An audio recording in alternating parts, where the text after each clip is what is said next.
Hey, bonjour tout le monde, Charles Groslot de Mercedes-Benz Grimby. Samedi 7 avril, beau soleil, je suis avec mon ami Luc, avec qui on fait souvent des essais routiers. Luc qui est également un collaborateur et qui écrit beaucoup des articles de blog.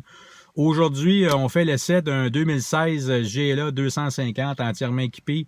Petite mention spéciale, on a réussi à avoir le véhicule de ma conjointe Nancy qui a bien voulu nous prêter son véhicule. Donc, c'est ça, on va faire l'essai. Luc va partir en essai routier du GLA. Je pense que Luc avait jamais vraiment essayé le GLA. On était rendu là. Et puis, c'est ça, juste mentionner, juste pour vous dire, voyez-vous, là, 25% de nos ventes en ce moment, c'est le GLA. Le GLA est assez prisé, autant de la clientèle féminine que masculine, mais je vous dirais peut-être plus féminine. Donc, c'est ça. Luc va partir en essai routier, puis on va revenir plus tard avec le montage vidéo de son essai routier. Luc, as-tu quelque chose à dire là-dessus?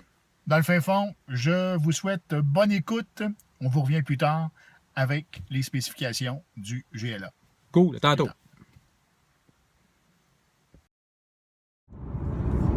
Une belle journée ensoleillée pour faire l'essai aujourd'hui du GLA 250 de Mercedes-Benz 2017.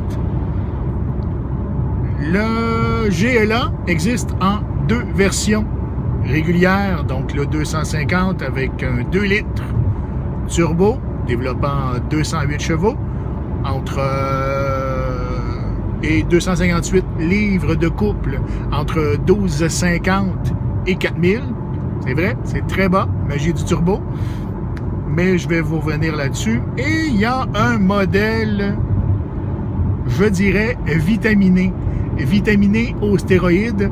Donc le GLA, mais 45 AMG. Et celui-là, toujours un 2 litres turbo. On parle de 375 chevaux et au palais, là, tassez-vous de là, ça avance, c'est totalement différent.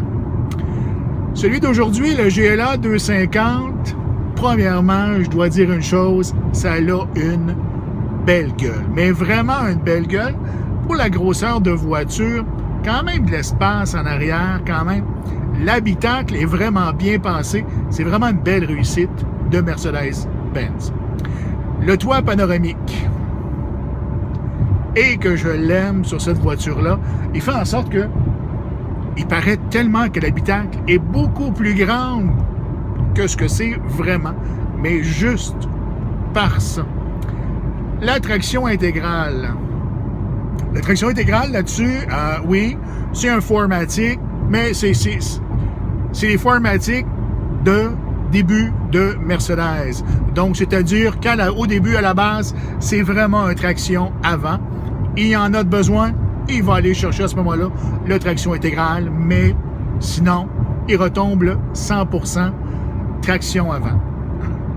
Consommation, ça me chicote un peu. Oui, c'est une transmission 7 vitesses, c'est correct, elle travaille quand même bien.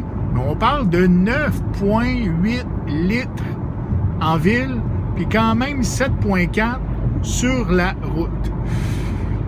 Pourquoi c'est pas plus faible que ça en consommation sur la route? J'explique. Du 235-50 R18, la paire de bottines qu'il y a en dessous de cette voiture, la tenue de route, c'est exceptionnel. Gars, on n'y enlèvera pas ça. Mais ça vient jouer effectivement sur la consommation d'essence. Des petits points faibles, l'espace qui existe entre l'écran, donc le mini iPad qu'on retrouve de plus en plus sur ces véhicules-là, et le miroir. Ça fait en sorte que le champ de vision est malheureusement occupé par autre chose que qu'est-ce qu'on aurait envie de voir dans le chemin. Fait qu'on doit toujours, une fois de temps en temps, se pencher la tête, ce qui ne devrait pas être là. Ce qui ne devrait absolument pas être là. Qu'est-ce qui pourrait être apporté? Laissons les ingénieurs faire le job, mais espérons qu'ils vont remédier à la situation. Ce que j'aime beaucoup actuellement de cette voiture-là, c'est la tenue de route. C'est une mini berline, mini VUS. On ne sait pas vraiment encore où le positionner, mais on reste une chose, la tenue de route, elle est vraiment bonne, elle est plaisante. Ça freine, mais ça freine très bien. Ça, aucun problème. La seule chose que j'y reproche encore, c'est lorsqu'on monte une pente. La volumétrie du turbo aurait pu être un peu plus grosse, ce qui ferait en sorte qu'on n'aurait pas besoin de jouer avec les palettes de changement de vitesse derrière le volant. Je me suis amusé un petit peu dans certaines pentes dans la région de l'Estrie. Malheureusement, on en a beaucoup. Et malheureusement aussi, j'ai dû jouer de la palette parce que sinon, il n'y avait pas vraiment envie de changer de vitesse.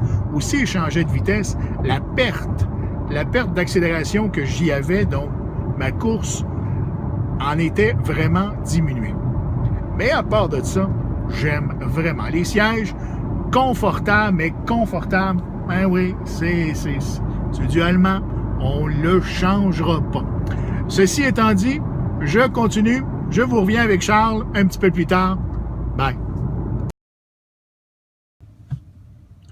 Une chose que j'aime beaucoup de ce type de véhicule-là, c'est vraiment l'agrément tableau de bord. Effectivement, tout est vraiment bien placé. Les contrôles audio, les contrôles pour le téléphone, etc. C'est super bien placé. Si on regarde le système de navigation, le radio, c'est vraiment bien positionné. On l'a à la bonne vue, mais comme je disais, c'est vraiment l'espace qu'il y a entre le miroir et la console radio que ça vient jurer un peu. Ça permet, ça enlève effectivement un petit peu de visibilité. Mais le reste, comme je vous disais, c'est vraiment d'une agréable beauté.